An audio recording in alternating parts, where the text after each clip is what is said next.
Tunaweza keti katika uwepo wa Mungu.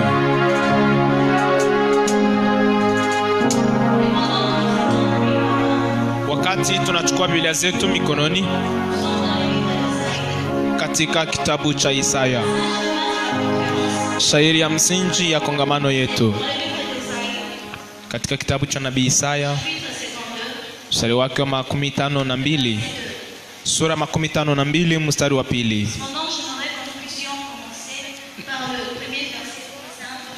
Lakini kwa kuelewa kuzuri nataka tuanzie kwa mstari wa kwanza mpaka wa 2. Na tusomea sote kwa jina la Yesu. Amka, amka, vaa nguvu zako e Sayuni.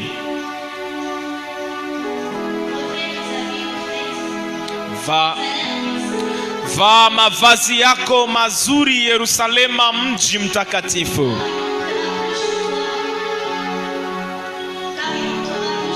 Kwa sababu tokea sasa hataingia ndani yako asiyetahiriwa wala mwenye uchafu.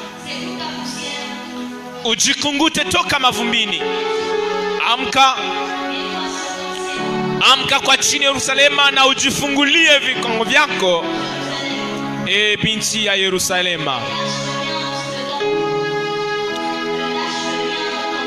Jifungulie vifungo vya shingo yako e binti ya Sayuni uliyefungwa. Tunalishangilia neno la Bwana. Asubuhi ya leo, kabla ya kufanya kiingilio cha ujumbe wa asubuhi, nataka nijinyime na mambo fulani. Jukumu la kwanza, namshukuru Mungu kwa fursa hii neema ambayo ananipa kwa kunipa nafasi ya kusimama mbele yenu.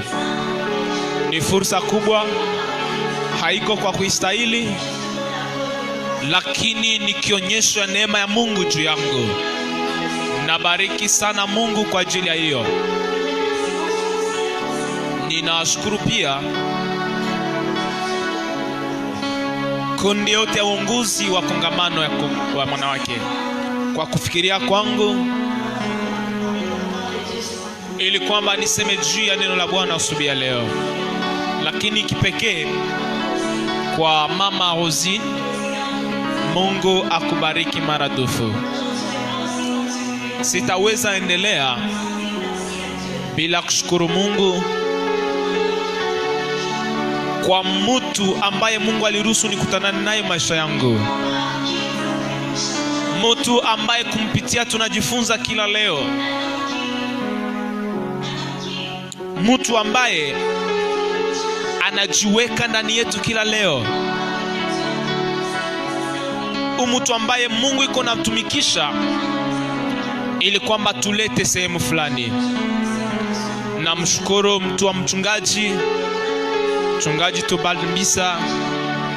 Siyawahi juta kutana na wewe maisha. Mungu akubariki tena.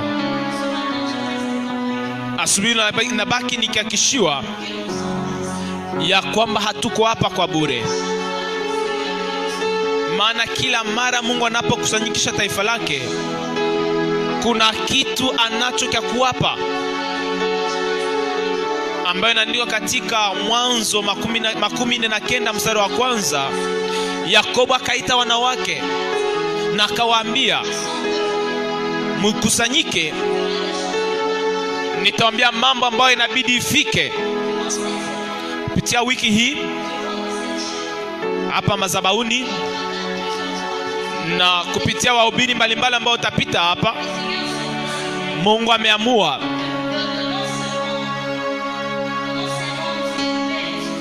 asitupatie tu vyombo ama vifaa, lakini tena atuoneshe vitu ambavyo vitajitokeza. Nataka nitangulize nituambie ya kwamba hii kongamano inajaa hali ya unabii ndani yake. Mungu amesimama katika nyuso wake ya kurejesha, ili kwamba rejeshe maisha yetu. Ndio maana tanguliza nikituambia ninatualika wiki yote tukue hapa. Mungu atatendea mazuri. Jiweke katika njia yako, maana kuna aliko ya kipekee ambayo Mungu anatuweka,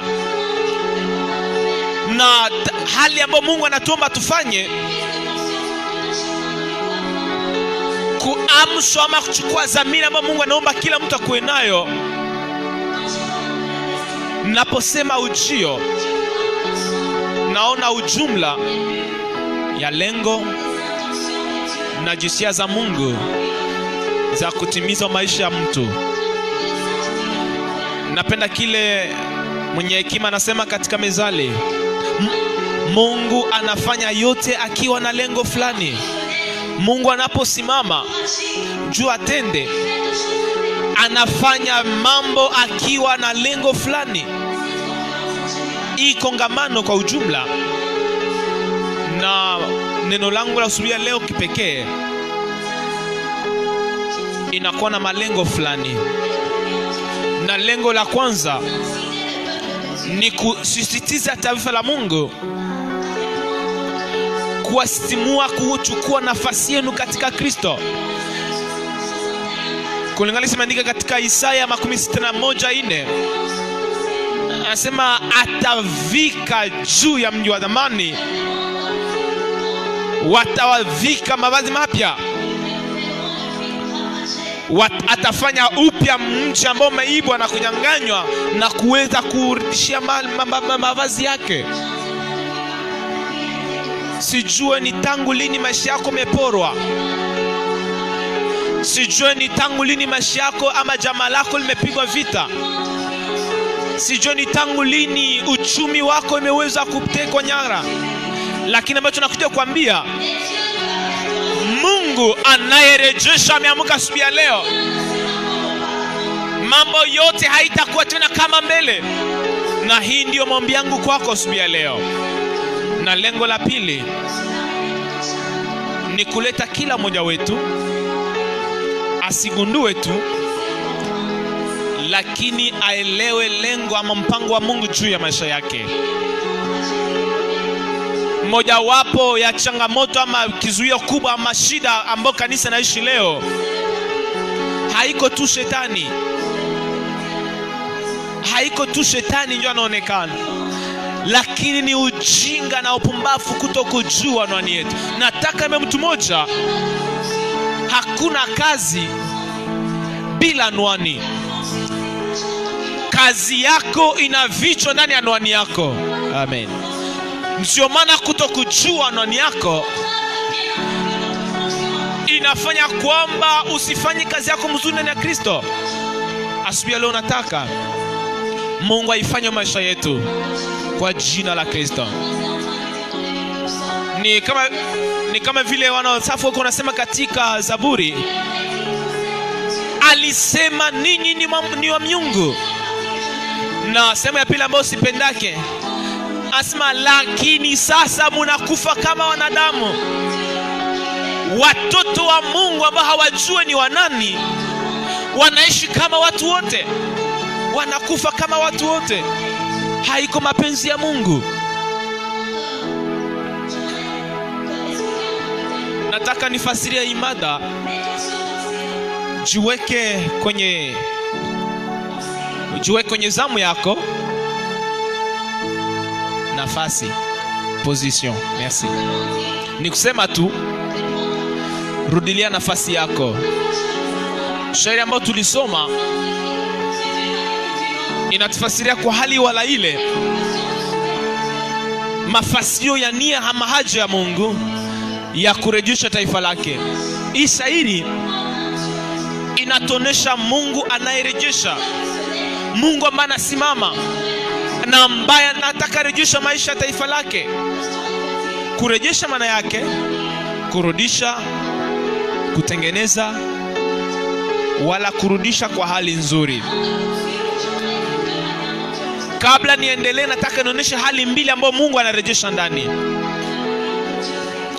Hali mbili ambazo Mungu anafanya kusudi arejeshe. Jambo la kwanza, Kwanza, kama vile Yakobo ambaye amempoteza Yusufu, Mungu habadilishake Rubeni kuna nafasi ya Yusufu. Mungu hapati yake Rubeni nafasi ambayo Yusufu alikuwa nao ndani ya moyo wake. Lakini Mungu anakamata wewe Yusufu leo. Mungu anakamata kwa Yakobo Yusufu leo, na kesho anamrudisha katika moyo wa Yakobo kwa hali ambayo amerejeshwa. Acha Mungu atumike ndani yako. Tunaona Yakobo ambaye analia kwenda kwa Yusufu, na ilimuumiza sana, maana ni mtoto ambaye alikuwa anampenda. Lakini katika Mwanzo 45:16 tunaona Yakobo ambaye anarudisha Yusufu, hapana kwa hali yake ya zamani, lakini Mungu anamrudisha kwa hali ambayo ametengeneza. Alienda akiwa wakulota, lakini wakati anarudisha akiongoza Wayebusi. Mungu ambaye yule amkile, sijui ni nani umepoteza maisha yako na mbali mfanya kwamba ulie. Asiwelote nikwambie, Mungu iko nafanya njia katika Mwanzo 45:6. Mungu atakurudisha Yusufu, atakuletea Yusufu, na hii katika jina la Yesu. Jambo la pili Mungu anafanya, kama vile Eva ama Hawa ambaye amempoteza Abeli, Mungu hafuwake Abeli, lakini Mungu analeta Seth kuna nafasi ya Abeli. Nataka nikwambie, acha kulilia kile kenye umepoteza. Haiko wakati ya Mungu, haiko upoteza kwa Mungu. Mungu iko naandaa Seth ili kwamba mlete pale kwenye Abeli alitoka. Kwa nini uko na babaika? Abeli amekufa, lakini Mungu hayaisha. Kuna mambo Mungu iko naandaa. Kuwa mvumilivu. Nataka turudie katika mwanzo ya mambo yote. Tuko katika Mwanzo 3:13-14. Mungu anaomba mtu, na Mungu anampatia hali ya maisha yenye alikuwa anataka aishi. Mungu anabariki mwanadamu na anamwambia uzae na ujizidishe. Lakini mwanadamu anajiacha kudanganywa, anamkosea Mungu na anafukuzwa katika upo wa Mungu. Lakini kitu ambacho kinanishangaza, hii ahadi yenye Mungu anafanyia Eva haitimilike wakati angali katika bustani, lakini ahadi Mungu alimupa inatimilika wakati anaenda nje ya uwepo wa Mungu. Kwa msemo mwingine, haiko kuwa na maisha mazuri kulingana na watu njoo inatosha katika ujio wako. Shida haiko kuwa tajiri, shida haiko kuwa na mali. Shida ni nini? Chemchemu ya shida yako, umetosha hii mambo wapi? Wakati Mungu anakutaka katika bustani, anakuomba uvumilie. Wakati Mungu anakutaka katika hali fulani, anakuomba kitu kimoja, anakupa muda uvumilie. Haiko juu hana uwezo kukupa kitu, lakini Mungu iko natengeneza ule mtu. Sio maana wakati Mungu anachelewa kukupa kitu, usiache Mungu, usimkosee Mungu. Unajua kanisa, wakati unatafuta kuwa tu haraka na kupata vitu kwa hali mbaya, ni mfano unaonyesha kwamba hatumtumainie Mungu. Mungu aliyekuumba wewe anaweza kukupa benye huko navyo haja. Wakati alikupa kile kuna haja, ni kusema anaweza kutimiza haja wakati kitu nakawa. Usimkosee Mungu, usiache Mungu, maana ahadi za Mungu zinagawa maisha yako. Nataka niseme hivi, nataka niambie mume moja, Maria, shida sio kufika kaburi mbele. Maana hata unafika mbele kukaburi hautaona Yesu. Yesu ashafufuka. Hata kama Petro atakuya mbele, atakuta kweli na ataona ile kweli. Kwa nini ukue haraka? Kwa nini uitike kukosea Mungu juu tupate mali? Shida haiko kuwina mbele. Shida unachelewa kupokea ile kitu. Mungu iko na uwezo wa kupa, lakini haichelewe. Wewe uko mwakati wako. Unajua kile shetani anafanya? Shetani atupa vitu vyenye havistahili na anavitupa haraka. Unajua tunasemaka Mungu mtu mwenye anachelewesha vitu. Mungu haiko mfumo. Mungu haiko mfumo. Kabla Mungu akupe kitu, anahakikishia kwamba amekupa kitu. Na Mungu ni wetu vile. Katika hali ya uko mikono katika mfinyanzi, anataka kupa kitu katika njia nzuri. Na haushurutishake Mungu. Mungu hashurutisho kufanya vitu kulingana na wewe. Ndio maana wakati uko mwenye haki, wakati katika mapenzi ya Mungu, usipoteze uvumilivu na mfanyie utegemee Mungu. Kurejeshwa kwa Mungu ni maisha yote. Mungu anafanya mambo kila leo na kwa kila mara. Haiko vitu tunaona tu kwa macho. Mungu anafanya vitu mingi hata kwenye macho yetu aione. Amen. Ningelisema hivi, wewe ambao katika haki, Mungu iko natumika juu yako. Mungu hanyamanze juu haiko juu. Mungu haiko juu ananyamaza, lakini iko natumika juu ya uwepo wako, wema wako. Nataka kuambia aliye karibu yako, Mungu iko natumika juu ya faida yangu. Amen. Asubuhi leo nasikia uwepo wa Mungu. Mungu iko mahali hapa. Nasikia kwamba utapokea kitu toka Mungu.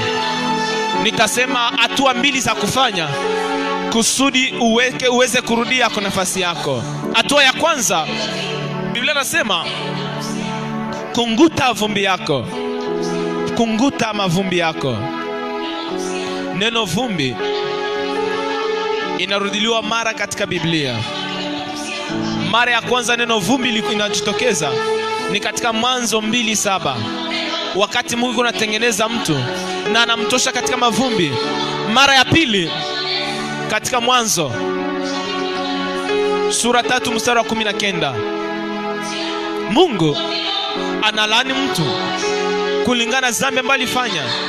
Lakini napenda hali ambayo Luka anasemea vumbi. Nataka tuisome. Biblia inasema,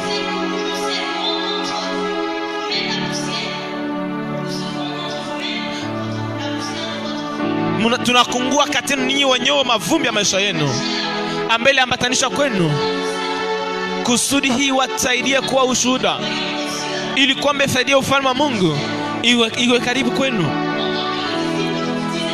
Wakati mitume walikuwa nasema ile, ilikuwa shurti Kristo aliwapa. Mara mtakapofika katika mji na hawawapokee, mkungute vumbi ya miguu yenu. Kwa msamo mwingine, mutoke na msirudi yake tena. Nikisema vumbi kwa hii shairi, Mungu anaambia taifa lake, kunguta vumbi yako na urudi kwa nafasi yako. Ni kusema acha na usirudie tena. Mpenda, acha. Kuna mambo lazima tuweze kufaidika katika maisha yetu. Kisha kurejeshwa ni kuacha. Kisha msamaha Mungu ni kuacha. Hauwezi rudilia nafasi yako kama hauacha ile mambo ilifanywa ipoteze. Mungu anataka mtu moja aacha asubuhi ya leo. Sijua uko naambatana na nini asubuhi ya leo, lakini Mungu akurejeshe. Kuna kia kwambia, kwa kweli unataka Mungu akuweke, lakini acha ile mambo ambayo kuna kuweka mbali na Mungu. Acha kuzaraulisha kazi ya msalaba. Msalaba ama msamaha wa Mungu ni jambo la thamani, na hali nzuri ya kuheshimu maisha yetu ni wakati tunaacha ile mambo mabaya.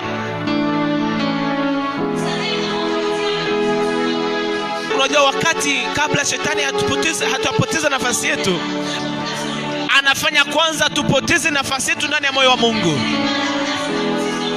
Maana shida haiko ile cheo uko nao mkanisa. Shida haiko vile vya uko navyo. Lakini shida ni nafasi uko nao moyo wa Mungu. Ndio maana nataka niseme juu ya mambo matatu ambayo shetani anataka wakati anataka kutosha katika moyo wa Mungu. Je voudrais parler de trois choses. Mimi nasema juu ya tatu. La première chose, il nous enlève en public, en secret. Jambo la kwanza anatutosha katika. Il nous emmène en public. Anatutosha katika siri. Bien aimé, la force c'est d'une vie chrétienne. La force d'une vie chrétienne réside dans son secret.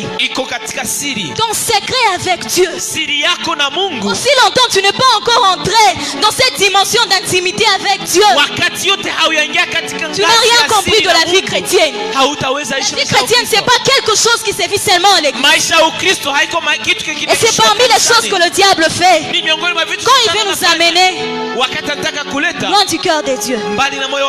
Vous savez, je sens dire à quelqu'un ceci: donne à Dieu la sémence et aux hommes le fruit. Nous n'avons pas besoin de savoir qu'est-ce que tu sais. Nous n'avons pas besoin de savoir combien tu pries. Tu pries beaucoup, gloire à Dieu. Mais nous voulons voir le fruit de tes prières. Ne fais pas de ta vie avec Dieu une actualité. Ne fais pas de ton intimité avec Dieu une actualité. Tu es aidé à la montagne. Tu nous postes cette photo sur WhatsApp. Ton intimité avec Dieu n'est pas une actualité. La prise de cœur de Dieu, Dieu te veut en secret. Là où les hommes ne voient pas, là où il est capable de tout travailler. C'est pourquoi nous expérimentons peu la main de Dieu en public. Vite, la deuxième chose que le diable fait, il nous communique la honte des choses de Dieu. Vous savez, c'est vraiment triste. Quand tu peux voir un fils de président, il arrive quelque part, il est incapable d'affirmer cela. Avoir la peur de choses, la honte de choses de Dieu, c'est une preuve d'une double reconnaissance. Premièrement, tu ne sais pas ce que tu es. Deuxièmement, tu ne sais pas ce que Dieu a fait de toi. Pourquoi nous avons honte? Bon, vous savez, pour certains, bon, vivre la vie chrétienne, bon, ça c'est l'impossible. Mais même affirmer qu'il est chrétien, c'est tout un problème. Ce n'est pas la volonté de Dieu. Nous le voyons même sur des réseaux sociaux. Tu t'es dit chrétien, mais on ne voit jamais. Bon, en aucun jour on peut ouvrir tes statuts et être béni. Vous savez, Dieu est un créateur à vie. Tout ce que Dieu a créé, c'est pour sa gloire. Dieu, après avoir créé l'homme, il donne à l'homme la capacité de créer. Et tout ce que l'homme crée, c'est pour rendre gloire à Dieu. Bien aimé, pourquoi tu as de mettre des publications chrétiennes sur tes réseaux sociaux? Quel genre de correspondant tu as? Ah, je sens déclarer, il est temps de consacrer même nos téléphones à Dieu. Parce que tout ce que nous avons appartient à Dieu. Vous nous parlez de vos conflits, vos réussites, vos vies. Mais où est Jésus? Où est la place de Jésus dans tout ça? Christ ne t'a pas restauré seul. Il ne s'est pas fatigué de restaurer. Après t'avoir restauré, il a besoin de restaurer aussi les autres. Et tu es l'instrument de Dieu. Tu es l'instrument que Dieu a choisi. Et ce n'est pas seulement la chair qui c'est partout et en tout. Vous savez,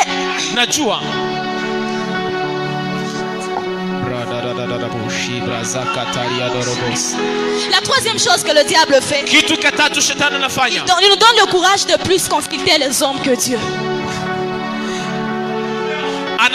anakupatia bidii ya kuheshimu wanadamu kuliko Mungu. Vous savez, il y a deux manières de consulter les hommes que Dieu approuve. Hali mbili ambayo Mungu anakubali kutafuta wanadamu. Premièrement, on consulte un homme de Dieu par devoir et obligation. Unatafutaka mtu wa Mungu kwa njia ya shurti. Ce sont les gens que Dieu a établis sur nous. Ni watu Mungu ameweka. Quand Dieu établit quelqu'un, wakati Mungu anatia mtu, il équipe par rapport à ça. Anamweka et la deuxième manière, na hali ya pili, on consulte les hommes tunatafuta par wanadamu orientation du Saint-Esprit. Kwa kuongozwa ma soeur, quand tu as des problèmes, tu es toujours pressé d'aller vers les hommes. C'est pourquoi les choses tournent toujours mal de ton côté. C'est pourquoi malgré tous ces dons que tu tournes autour des hommes, tu n'as jamais eu la solution. Je suis venu te dire, Christ n'a pas échoué. Christ est toujours capable. À chaque fois que tu as un problème, va devant Dieu. Va devant Dieu. Christ est peu. Abandonne ces choses. Vous savez, c'est un jour on amène devant Jésus une femme attrapée en flagrant délit d'adultère. Et les gens qui l'ont amenée, ils avaient de pierres en main. Et Jésus dit, qui d'entre vous n'a jamais péché? Personne n'était là pour lever sa main. Et Jésus dit, va et ne pêche plus. Mais c'est que la femme doit comprendre, quand elle est rentrée dans la ville, les mêmes hommes qui avaient le projet de te l'habiter, ils sont aussi rentrés dans la ville. En d'autres termes, parce que Jésus t'a dit de ne plus jamais pécher. Si tu péchais encore, ils te lapidéront. Après le pardon, on conserve le pardon par la vie de sainteté. Après le pardon, c'est la sainteté. Après le pardon, la restauration, c'est l'abandon. Quelle est la volonté de Dieu? Le deuxième pas, il dit lève-toi. Et là, j'aimerais beaucoup plus parler par rapport au service de Dieu. Mes sœurs, je sens choquer une sœur ce matin. Tu sais le problème, ce n'est pas la beauté que tu as. Là dehors il y a de filles belles. Le problème ce n'est pas les compétences que tu as. Il y a de filles qui sont compétentes. Mais le problème c'est la présence de Dieu qui est dans ta vie. Pourquoi tu ne veux pas servir Dieu? Pourquoi tu ne veux pas te consacrer à Dieu? Ce matin je viens te dire, lève-toi. Christ a besoin de toi. Christ a besoin de toi. Il veut se servir de toi. Vous savez, être en couple avec un homme de Dieu, être en couple avec un homme de Dieu ne fait pas de toi une servante de Dieu. Fréquenter les consacrés à Dieu ne fait pas de toi une consacrée. Dieu veut que tu apprennes à te forger une histoire personnelle avec Dieu. Personnelle. C'est ce qui fera ta valeur et ta distinction. Vous savez, il y a un verset que nous comprenons souvent mal. Vous savez pourquoi la Bible appelle Ève la gloire d'Adam? Pourquoi la Bible appelle Ève la gloire de l'homme, la femme la gloire de l'homme? Si nous lisons très bien la Bible, Ève est le fruit du travail de Dieu. Ève n'est pas un fait du hasard. La Bible dit, Dieu a endormi Adam, il tira de sa patte et il enlève Ève. Il forme Ève. Déjà le verbe est formé, c'est un verbe d'action. Le travail pour la création d'Ève. Pourquoi tu veux être appelé la gloire de l'homme? Qu'est-ce que tu fais? J'aimerais te dire, dans les choses de Dieu, c'est chacun à chacun. Chacun à chacun. Porte ta voix. Consacre-toi seul à Dieu. Quelle est la volonté de Dieu? J'aimerais que Dieu suscite une sœur ce matin. Tu es trop vivante et active dans le monde de relations amoureuses. Sois aussi active dans le monde de l'esprit. Ne sois pas seulement vivante dans les relations amoureuses. Sois aussi vivante dans le monde de l'esprit. Quelle est la volonté de Dieu? C'est là que tu seras une femme d'impact. kuwa pia mwanamke wa kuvutia. Vous savez, unajua il y a une chose que j'ai appelée les contrastes ministériels. Kuna kitu ambacho niliita kinyume ya huduma. Le contraste ministériel nous met face à deux catégories de serviteurs. Kinyume ya huduma inatuweka mbele ya vitu viwili. La première, ce sont les serviteurs de Dieu équipés. Kitu ya kwanza ni watumishi wa Mungu walio na vitu lakini haviko tayari. Je l'ai tiré dans 2 Timothée 2:4. Hiyo katika Timotheo wa pili 2:4. Ce sont les gens dans lesquels Dieu a investi. Ni watu Mungu alitia vitu ndani yao. Mais ils sont distraits. Lakini banazubala. Ils sont beaucoup plus attachés aux futilités Wanaambatana sana mu vitu ya qu'à dunia. l'essentiel. Katika vitu ya dunia. Mes sœurs, mes frères, Badada, nous ne sommes pas tous appelés. Umezaitwa. Nous ne sommes pas tous appelés Sote hatukuitwa à être assis dans les chaises à la MONUSCO. kuikala mu mabiti mu MONUSCO mu Nous ne sommes mabiro. pas tous appelés Hatukuitwa sote à avoir de doctorat. Vous savez, le problème, c'est quoi? C'est comprendre ce que Dieu veut de toi. Pourquoi malgré que tout ce que Dieu a investi en toi, tu continues à perdre ton temps dans les choses qui ne sont pas de toi? Nous sommes équipés, mais incapables d'être utiles pour les autres. Tu lis trop la Bible, mais incapable de communiquer cette connaissance aux autres. J'aimerais que Dieu change la façon de voir de quelqu'un ce matin. Je vais vite parler de la deuxième catégorie. Ce sont les serviteurs de Dieu disposés, mais non équipés. Je vais tirer dans 2 Timothée 2:6. La Bible appelle ça un zèle sans profondeur. Il est trop passionné par les choses de Dieu. Mais qu'est-ce qu'il fait dans l'intimité? Vous savez cette chose? Elle nous maintient dans la dimension de désirer jamais d'expérimenter. Tu vas écouter une personne qui te dit: j'ai un prêché, j'ai un modéré. Mais qu'est-ce que tu fais? Quel travail tu fais? La Bible dit, malgré la grâce, il faut le travail. C'est aujourd'hui le moment de bosser pour cette chose que tu désires. Tu veux que Dieu t'amène de grandes choses. Il dit: vends-toi la grandeur. Ce n'est pas un autre qui le fera à ta place.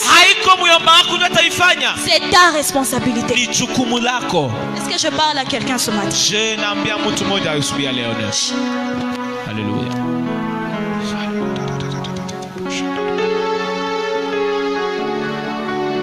Je t'ai dit, c'est aujourd'hui le moment de travailler pour cette chose que tu désires. C'est aujourd'hui le moment.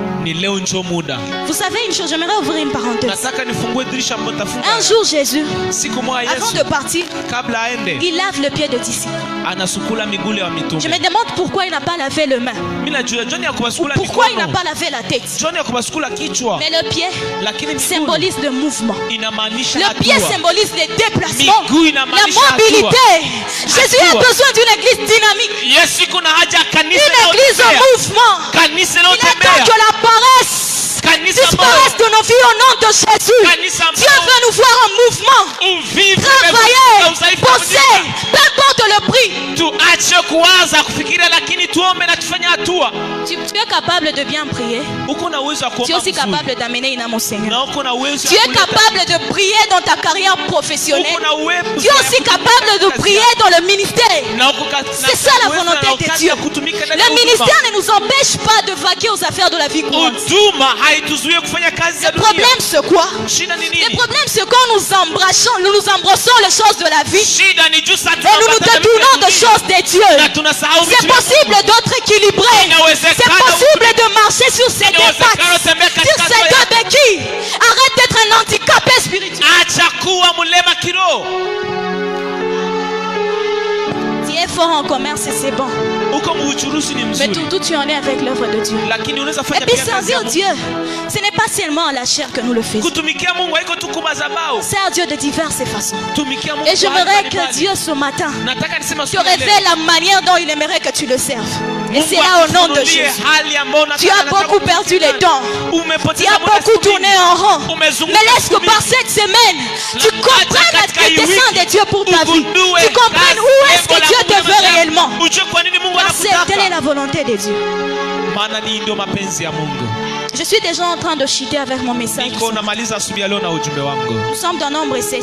Tuko katika Hesabu 7. Le verset 17, 6 à 8, j'ai lu. Hesabu 7, 17, 18.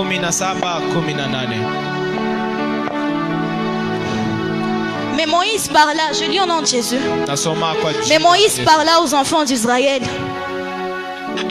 Et tous les princes lui donnèrent une verge. Chaque prince une verge selon la maison de leur père. Soit 12 verges. La verge d'Aaron était au milieu de leur. Moïse déposa les verges devant l'Éternel dans la tente d'assignation. Le lendemain, lorsque Moïse entra dans la tente du témoignage, voici la verge d'Aaron avait fleuri. Pour la maison de Lévi avait fleuri. Il avait poussé de boutons, de produits de fleurs et mûrure des amandes. J'aimerais finir avec mon sous-point, mon dernier sous-point, que j'ai intitulé la présence de Dieu, ma restauration. Dans ces versets, il s'agit de Dieu qui donne une recommandation à Moïse. De prendre de tous les enfants de la tribu de David 12 verges. Et il les plaça dans la tente d'assignation. Je nous épargne de beaucoup de détails. Mais vite, j'aimerais survoler en parlant sur 3 choses qui m'ont défié dans ce passage. Pendant que tu prépares déjà ton cœur à la prière. La première chose, c'est le temps que la verge a pris pour fleurir. La Bible me dit, la verge a fleuri dans une seule soirée. Selon l'agronomie, si tu faisais de recherche,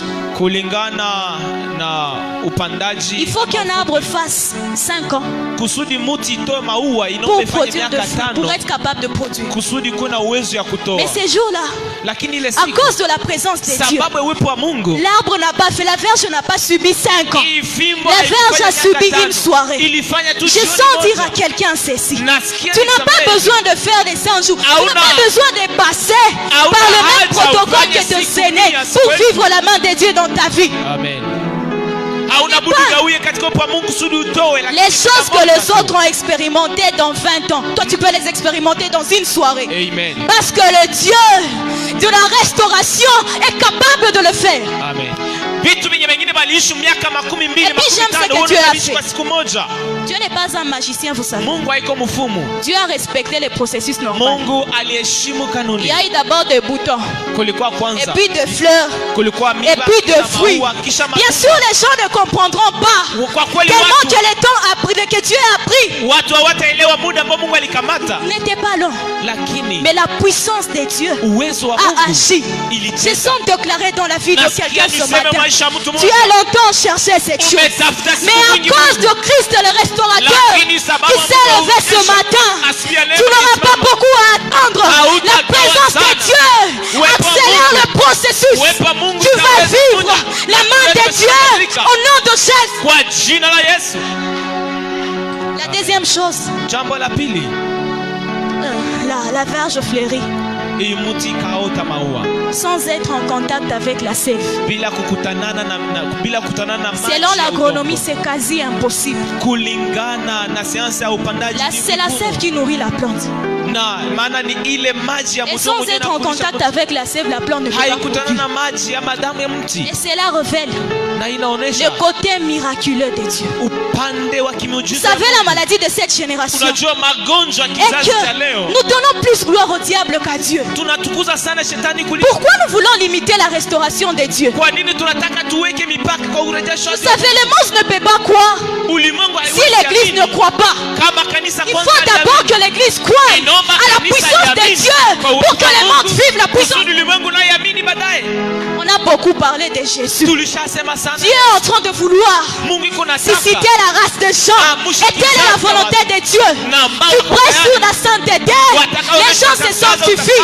Tu prêches sur la richesse, les gens s'enrichissent. Tu prêches sur l'élévation, les gens sont élevés. Telle est la volonté de Dieu. Pas prêcher sur le Dieu qui bénit, mais l'église demeure pauvre. Et cela, ce sont les attributs de Dieu dans sa restauration. Je sens. Est-ce que je peux nous provoquer ce matin? Est-ce que je peux nous provoquer ce matin? Vous savez qu'il y a un livre qui est incomplet dans la Bible. Mais la vie n'est pas encore. Est-ce qu'il y a quelqu'un qui croit qu'il y a un livre qui est incomplet dans la Bible? Je suis venu ce matin vous parler du Dieu des actes de sa apôtres. La Bible me dit c'est le Saint-Esprit qui opérait par le main des apôtres. En d'autres termes, on pouvait appeler ça les actes du Saint-Esprit. Et le Saint-Esprit existe encore. Le Saint-Esprit existe encore. Ah, je sens faire une déclaration forte ce matin. Dieu veut susciter des gens qui vont continuer les actes de sa porte. Pas dans la version lui seconde, pas dans la version semeur, mais dans la version réalité. Nous allons vivre ces choses. Nous allons vivre ces choses au nom de Jésus. Je vais pousser un appel ce matin. Le Saint-Esprit n'a pas cessé d'agir. Vous savez, les actes du Saint-Esprit, les actes d'apôtres, c'est le Saint-Esprit qui agit par l'homme. Et si tu allais en grammaire, on te dira par l'homme, c'est en phase. C'est les compléments circonstanciels de moyens. Le Saint-Esprit passe par l'homme pour accomplir des choses. C'est pourquoi je suis venu te dire, arrête de te sous-estimer. Tu es le moyen de Dieu pour agir dans cette génération. Tu es la voix de Dieu. Tu es la voix de Dieu. Tu es spécial. Alléluia. Arrête de vivre comme n'importe qui. Tu es le pied de Dieu. Tu es les mains de Dieu. Tu es le moyen de Dieu. Femme, lève-toi. C'est quand David disait à Salomon. David savait qu'il va mourir. Et la promesse que Dieu a donnée devait être accomplie par Salomon, pas par David. Et un jour David dit à Salomon, fortifie-toi et sois un homme. Comprends où tu vas. Comprends que ta vie n'est pas fruit de hasard. Dieu a un plan à accomplir avec toi. Tu es les moyens de Dieu. Et je m'aurais chité en disant ceci. Pendant que nous nous levons déjà dans la présence de Dieu. Alléluia. Le la verge a fleuri sans connaître des saisons. Vous savez, ici chez nous c'est difficile. On sait que c'est dans la saison de pluie que les semences grandissent. Mais ces jours-là, à cause de la présence de Dieu, la verge n'a pas connu de saison. La présence de Dieu est notre saison. La présence de Dieu est la saison de l'église. Avec Christ, on ne sera jamais infertile. Alléluia. La présence de Dieu n'est pas le printemps, n'est pas l'été, mais c'est la saison divine qui nous rend productifs en tout, partout et à tout moment. Ah, je déclare dans la vie de quelqu'un, les choses doivent changer. Fini question de stérilité. Christ est seul élevé dans sa façon de restaurateur. Et pendant que la chorale nous chante, un mot dans ta présence suffit. Je voudrais que Maman Rosine s'avance. Alléluia. Et que nous conduise dans la prière. Que Dieu nous bénisse.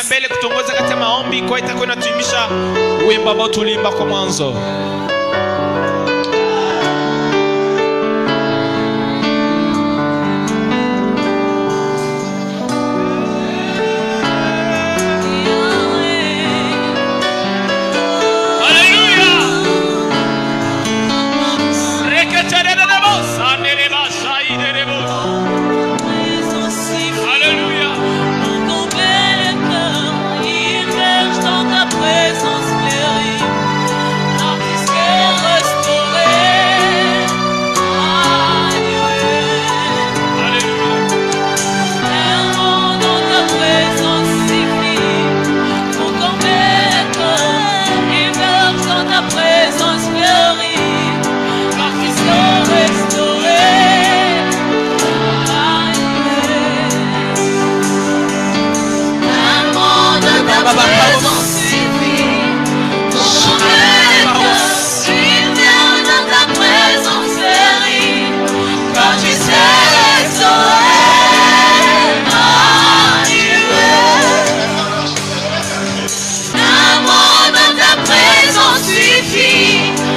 combien les cœurs ils meurent dans ta présence, péris, car tu sais restaurer.